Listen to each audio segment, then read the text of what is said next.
Well, hello again. This is Dick Foth with stories to make sense of it all. And if we ever needed making sense of it all, these are the times, aren't they? This is the third podcast in a trilogy that started a few weeks ago with my friends Kirk and Leah Foster. He's a U.S. Airborne Army Ranger, and we talked about this theme that life is a journey, but it is also a fight. And that's the theme we're continuing in this podcast. And then last week, we talked with Kirk's mom, Elaine, who's a second grade school teacher. We talked about the fight for the minds of young children and how to help them embrace the joy of learning. In this last podcast in this series, I want to take a 30,000-foot view about the essential idea of fighting for freedom. What is that? What is freedom? What is that idea of liberty that's embedded in the heart of our nation, and I would submit embedded in the heart of humankind? So, over the years, when you've gone to U.S. history classes, you've heard the great quote of Patrick Henry in the Revolutionary War, "Give me liberty or give me death." You hear songs and quotes of phrases like, "Let freedom ring." But where does the idea of liberty come into play in the story of our nation? 50 years after the founding of the United States, there was a French nobleman and a political scientist who came to the United States. His name was Alexis de Tocqueville, and he ended up writing a 2-volume work over the next year or two entitled Democracy in America. And one of the things he came away with as he talked to Americans and what made Americans Americans was their sense of drive for freedom, not just any old kind of freedom, but individual freedom. And what did it look like and how did it play out? And he had some concerns about that, and he wrote about it in that volume, which I hold in my hand, again, called Democracy in America. So in this podcast, I want to talk to two generals. One is a former attorney general, and the other is a retired 3-star general, and just get their inputs and their thoughts on this concept of liberty and freedom and what we fight for and how we fight for it. As I record this podcast, I have been friends with John Ashcroft for 70 years. Both of us now on our 79th trip around the sun. But this recording took place a couple of years back when he came to the Air Force Academy to speak at Baccalaureate in May of that year. And afterwards, we drove over toward the Garden of the Gods, and I teed up this conversation. So here it is, and I'm just asking him about liberty. Liberty is something that God built into creation, that we were designed to make free choices. And I think God had plenty of command creatures, control creatures in the angelic hosts. But he creates people to make choices. They have to choose for or against God. They have to make choices, and those choices are consequential. So while liberty, I think, is the core value of the American culture, I think it's a core component of human existence. And that people flourish in situations where they have freedom, and they don't in situations where they are controlled or they're deprived of freedom to be what God intended them to be innovators and creators, things like that. So my sense is that liberty, yes, it's an American value that's expressed profoundly here, but I think it's more than that. I think it's part of creation. So when Alexis de Tocqueville, this sociologist, comes from France in the 1830s to study prison reform, and he starts interviewing Americans about what they consider their highest value, his distillation of that essentially is that freedom is as you put it, the core value, but even more than that, individual freedom is the core value. So you're saying that freedom, both as a God-given component of who we are, is at the heart of who we are, but it's also at the heart of the nation. Yeah, well, if you'll look at our history, it was Patrick Henry who famously said, "Give me liberty or give me death." And the folks who dumped the tea into the harbor at New York called themselves the Sons of Liberty. And the Declaration of Independence talks about, "We hold these truths to be self-evident, that all men are created equal and endowed by their Creator with life, liberty, and the pursuit of happiness." If you think about those three things, life, liberty, and the pursuit of happiness, well, obviously you don't have life. Yes, we're alive, but meaningful life requires liberty, and liberty is a means to pursue happiness. It's another description of it. The core of that triumvirate of values expressed in the Declaration is liberty. And I think that's what has made America special. I think it's the reason the French sent us a statue named the Statue of Liberty. They didn't name it the Statue of even democracy. They'd seen what a runaway democracy intoxicated on just majoritarianism that resulted in the deprivation of life and liberty for a whole lot of people at the guillotine. So majoritarianism, school me on that. You mean that the majority, by a vote of any kind, a referendum, can determine what is or what isn't? Is that? Yeah, I think people who founded this country were very much afraid that the majority would deprive individuals or minorities of their capacity to exist and make free decisions. And if you look at our Constitution, it's really a series of safeguards against a runaway or intoxicated majority. We have divided the lawmaking system into the House and the Senate, and they can't even act without the President of the United States. So there's fragmentation of governments designed to protect against an overreaching majority, a democracy that begins to act like some of the overseas democracies do. They discriminate against minorities. I think now we're in trouble in our country because when a new regime appears overseas, we ask them, "Were you democratically elected?" And if they say yes, we say, "We're good. Okay, yeah, we'll recognize you and we'll fund you." That's the first two things we do. Democracy, it should be understood, is a process. Liberty is an outcome. And so our Constitution fragments government to keep stuff from going too far. And then most of the states didn't want to ratify the Constitution unless there was a Bill of Rights. And the Bill of Rights says, now look, these are freedoms here. And these are liberties. And we want these safeguarded specially, and you can't do away with them. And the last of those is that the federal government has no right to do anything that is not specifically authorized to do in the Constitution. So on that note, I asked John, just give me one sentence, one phrase that you feel expresses what liberty really is. Well, liberty is the freedom to act with consequence, and by and large, we should inhibit it only when it is going to be an injury to someone else. When you say act with consequence, what do you mean?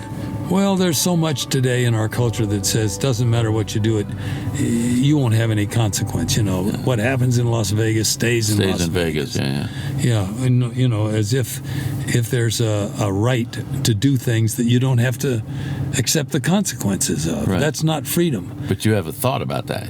Well, the absence of consequence is not freedom. The absence of consequence is meaninglessness. For instance, if you want to act, say you want to hit a nail and you want to drive it in, but if you can't be assured that when you hit the nail that it'll go in instead of fall out or bend over or disappear, you can't count on a consequence. You can't even construct a simple box. Or if you're holding something and you want to drop it, if there's no predictable consequence, if there are not laws of nature that govern consequence, you let go of it and it stays there in midair, or it goes up or goes sideways. What freedom is there? What value is your liberty to make a decision about whether you seize it, you cling to it, or you let it go? a while back, a few years back, a young man asked me, do you have a fear as you age? And now here we are, two 75-year-old geezer, is that the word we want to use? Oh, yeah, that's the geezer. We've entered geezerdom, and we're probably well into the geezerdom. See, I say we're just into the fourth quarter, and if you look at March Madness, a lot of good stuff happens in the fourth quarter. Yeah, it does, but I say that when you get to be our age, you're probably in the 2-minute drill. We're in the 2-minute offense. That's the difference between the basketball fan and the football fan. Yeah, there you go. The 2-minute offense is you better get it done quick because time is running out. Clock is ticking. So this young man said, what is your greatest fear? If you have a fear as you age, and I just blurted out the fear of being inconsequential. So being the kind of person I am, maybe a wee bit thick-headed, I just pursued the idea of actions and consequences. There is no such thing as action without consequence. Yeah, okay. And the way you can avoid consequence is to avoid acting. If you don't act, you won't have a consequence. If you don't speak, you won't have a consequence. And I think what God says to us is, in creating us, he says, be very careful what you do, because you have great consequence. And frankly, that gives dignity to humanity that you couldn't find in any other way. If it were possible for us to act without consequence, we would be meaningless. What if all the things we were to do, all the efforts we were to make were not?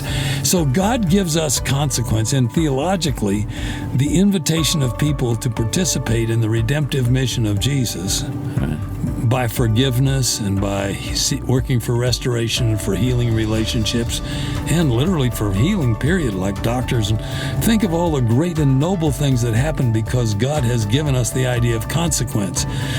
We shortchange ourselves if we think we can do great things with consequence, but if we do demeaning or immoral things, they won't have consequence. That's a fabrication and a myth that leads us to a self-destructive idea that if you don't have consequence, you're meaningless, you're worthless. I know people who are old, who are feeble, who have consequence because they either write letters or some of them are prayer warriors. Yeah, they pray. And they have consequence. I believe that the creator of the universe responds to the acts of individuals, including prayer, and prayer itself can be very consequential, not only for the person praying, but for the object of the prayer itself. Yeah. Let me circle back to something just for a minute. You used a word that in our 67 years of friendship, I've heard you use a bunch of times in a bunch of different settings, and I want you to elaborate on it. We'll just take a couple more minutes here. The word you used was noble. This little 5-letter word that I've heard in a number of different conversations, speeches, some writing. Talk to us about, one, where you got that word, and 2, why it has meaning for you. Because it must. I mean, I used to hear my father pray in the mornings to begin the day. Okay. And he would ask that God would help us to do things that were noble. And nobility is hard to define, but I think it is doing things that transcend your own self-interest, doing things that are in the interest of the community, that godly things that would elevate people and enrich people rather than to devalue them. When people decide to put others in front of themselves, to borrow from Scripture, to think of others as better than themselves. This is Christ-like. What could be more noble than to offer yourself as a sacrifice for other people so other people wouldn't have to suffer? Right.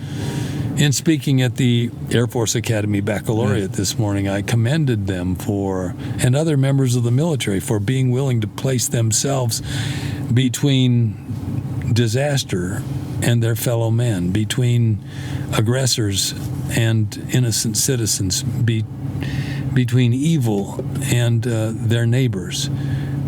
Jesus set himself between an eternity of meaninglessness and devaluation and to protect people so that they could be reunited with the Father. How could something be more noble than that human existence somehow reaches its intended purpose because Jesus decided that it was more important to do that than to save his own existence. So just to wrap this conversation with John up, not many of us are born into royalty. Not many princes, not many people like that. But all of us have a shot at nobility, at least according to the definition that John just gave us. And John talks to a lot of young people, even in his 2-minute drill years. And so I asked him about that. Here's what he said. Young people ask me, what do they recommend? I always say, aim high. You may not hit what you're aiming at, but you'll hit something up high. If you aim low, you'll probably won't hit what you're aiming at either, but you'll hit something down low. And on that fun Air Force-themed note, I'd like to introduce you to an Army guy, a friend of mine for now 25 years. General Mick Kicklighter was born in Georgia, went to university there, ended up in the Army for almost 4 decades, if I have it correctly, and I met him in 1994. He had left the uniform service in 1991, was just wrapping up a sequence of events that was asked for by the President and the Chairman of the Joint Chiefs to commemorate the 50th anniversary of World War II. And there were a series of things that were going on, and I met him then in 1994. He is a much decorated and highly respected military man, but from 91 on, he served up until 2010 in and around the Department of Defense, State Department, Veterans Affairs, whole range of things, too long to list here. His last assignment at the Department of Defense was Inspector General. And he was so kind to have lunch with 5 of us, 4 young men, one of which, Rich Flores, is the producer of this program and is sitting right over there. And then 3 of my nephews, John, Jesse, and Jason, all in the digital world. And they helped create the ideas for this podcast. So grateful to them. But here we are at a diner in Arlington, Virginia, about 18 months ago, so you'll hear the clatter and all of that in the background. But if you're going to have a talk, might as well talk over food. So we're talking about how purpose works, or how life works, and the importance of purpose in it. And here's his response. I think it has to do with purpose. What is your purpose in life? And for a long time, I thought my purpose was to be a soldier, and that was what driving me. But I didn't realize in some number of years, I'm going to take that uniform on and I'm going to hang it up in a closet, and that's over. But my faith in the Lord is never going to be over, and my love of my family and my relationship is never going to end. And my relationship with many of my friends are never going to end. I had my purpose all mixed up. My purpose was not to be a soldier. My purpose was to serve others. I didn't know that. I didn't know that my life was supposed to be one of service. But wherever it is, it's to serve. But first, it's to serve my Lord, and the second is to serve my wife and my children, my grandchildren, and my community and my friends. And also, I chose a profession, kind of accidental, that was a life of service. At that point in the conversation, we transitioned from talking about Mick Kicklighter, the soldier, to one of the roles that he served in the early 90s. For 4+ years, he led the charge to commemorate the veterans and the sacrifices of World War II. And it was a 4-year effort in lots of places around the world. And how he frames what that meant to him and what it was about was very helpful to me. Our goal was to thank and honor the veterans of that war and their families, and especially families who had lost loved ones, or they had loved ones that never came home, they were missing in action. And so that was our goal. It was also to reach out to our allies and offer to do things with our allies, but remembering that our adversaries from that period were now some of our strongest allies. And we wanted to reach out and tell them what we were doing and let them know that this was not a celebration. This was a commemoration. So you can appreciate that if something is a commemoration and we are looking back at lives lost and courage to fight for freedom, that there's a lot of emotion connected to that. And one of the illustrations that the general gave was particularly touching. As preparations were made in 1994 for the 50th anniversary commemoration at the site of D-Day on Omaha Beach in Utah, and Gold and Sword in Juneau, he was engaged with the President Clinton and his wife Hillary, and they were on an aircraft carrier making preparations for the next day. And he described it this way. The night before, after the air jump, I had flown out to the aircraft carrier to kind of meet with President and Mrs. Clinton and discuss with them what they were going to do the next day. And after I finished describing what the events were, what was going to happen in the morning, this event, and it would end, our last event would be at Omaha Beach after lunch. And I started leaving the room, and David Gergen was in there. And he said, General Kicklighter, now tell the President and Mrs. Clinton what tomorrow is really going to be like. And it kind of caught me by surprise, and I said, I had to think for a minute, and I said, well, to tell you the truth, tomorrow's probably going to be one of the most emotional days that you've ever been through. Because I've been through a number of these ceremonies, and they are extremely powerful, with all these great American veterans there, and you're wanting to honor them. And I said that this is probably going to be one of the most difficult days that you've ever been through. In fact, I think you'll probably find it hard to get through tomorrow. And so, I left and got on my helicopter. I got on a helicopter, flew back, and we got ready for the next day. General Kicklighter then went on to describe the program on Omaha Beach, where they selected, as part of the program, a World War II veteran. They always wanted a veteran to speak. And this is how he described it. The guy that we selected was a guy named Joe Dawson. And Joe Dawson was a young guy. I don't know what his profession was, but he was a young guy. Came out of Texas, and he was a captain on the beach in the 1st Infantry Division. And the troops were really getting pounded on the beaches, and the losses were just terrible.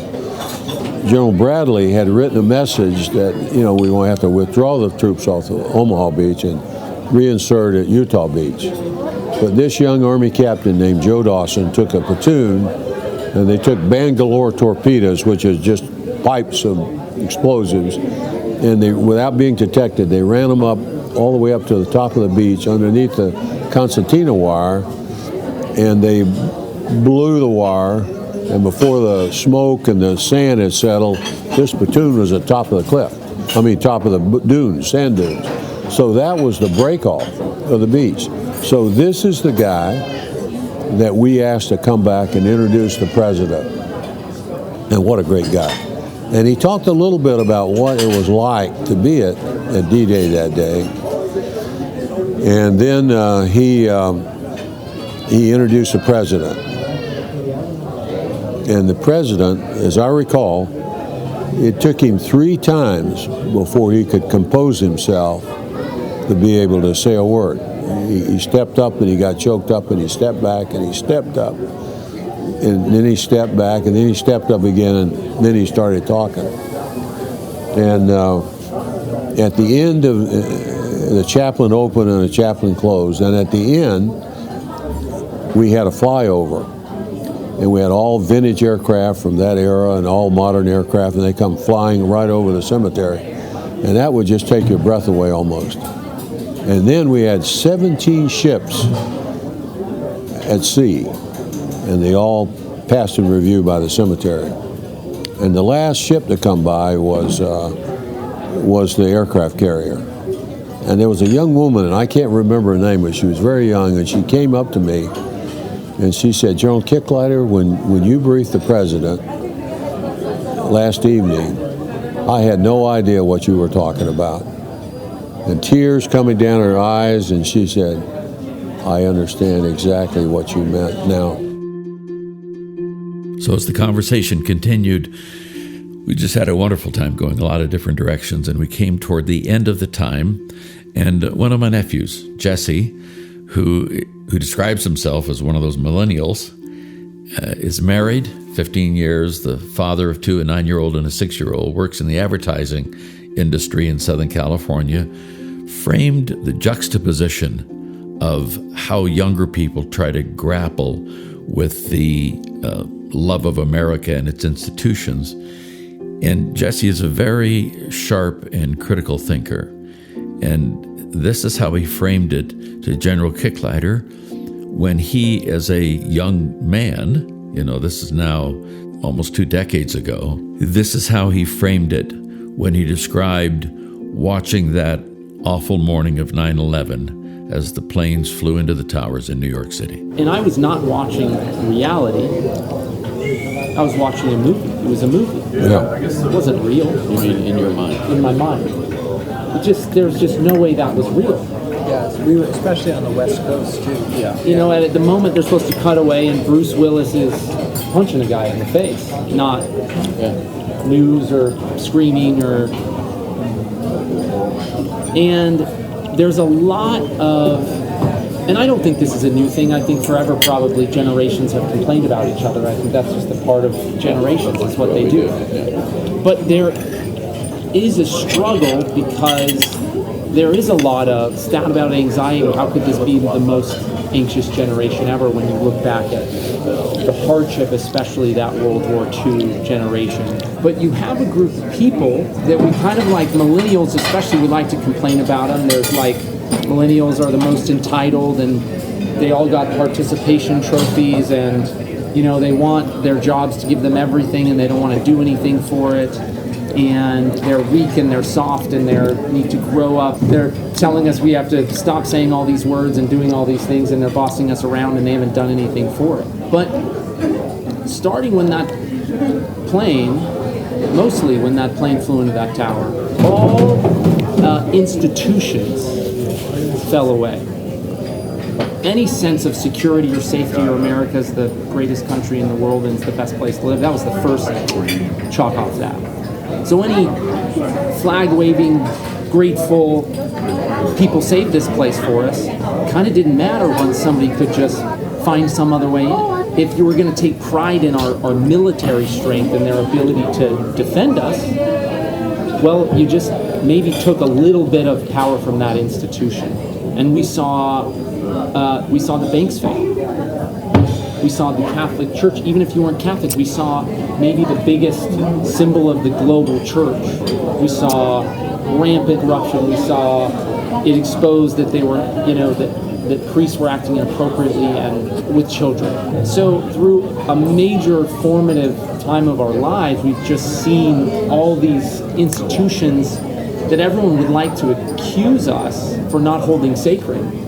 We've seen them not be sacred. And not to even get into the politics of it, but even if you look at something like the Blue Lives Matter, Black Lives Matter thing that's happening with police, it's just, there is no reason to trust any institution. And then we've got an election that happened that people feel these people cheated or these people cheated. So they're just, all things that we should have trust in, that we should hold sacred, that we should care about sacrificing for, it's hard to see why to do so, because we weren't responsible for the banking crisis, and we weren't responsible for the fall off on education, being able to provide you a job.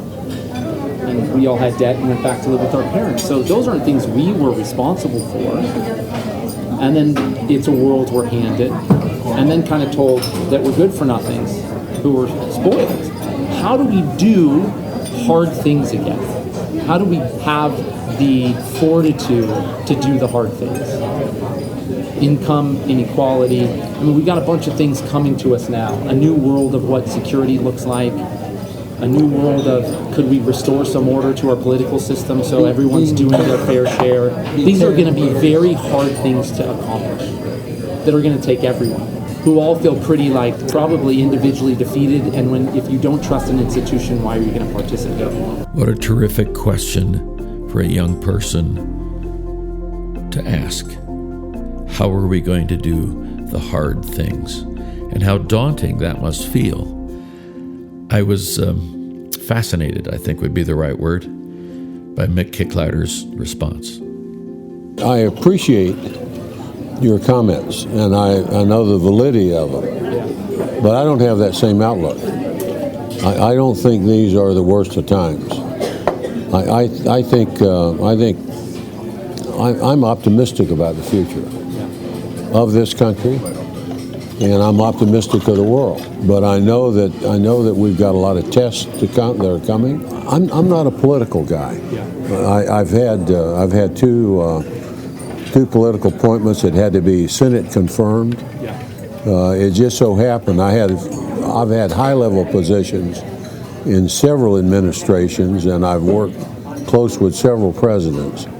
But I had two Senate confirmed positions, and they both were in a Republican, were in the George W. Bush administration. And the Senate was controlled by the Democrats, and I was nominated by a Republican president. And yet at my hearings, the people who come to testify for me were sitting Democratic senators. So that was helpful. But so I'm not, in fact, when I was asked, they said, "What party are you?" And I said, "I'm a soldier." And they said, "Soldier, what does that mean?" And I said, "Well, I've served my country all my life." They said, "Well, can you support this president?" I said, "Was he duly elected by the people?" And they said, "Yeah." That I could support him. That's what all my life I've participated in, giving the right for, people to be duly elected, and we support whatever that government is. So we're listening to this conversation that is almost 2 years old, at a time when the country is in upheaval at a number of different levels because of COVID, because of the kinds of things that are gone on with regard to injustices. And as we reflect on that, we again look at what freedom means and how institutions work within that framework. And as we go forward, I'd like to take a closer look at that. But to wrap this program up, I'd like to come back to what General Kicklider said about some of the young people that he teaches. He teaches leadership at Mercer University in Georgia. And here's what he said about that.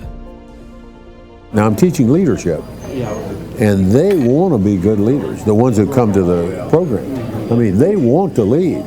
They want to know how to be a leader. I mean, they're really serious about it. And I've taught adult classes where people are coming to get their MBAs that are out in the workplace.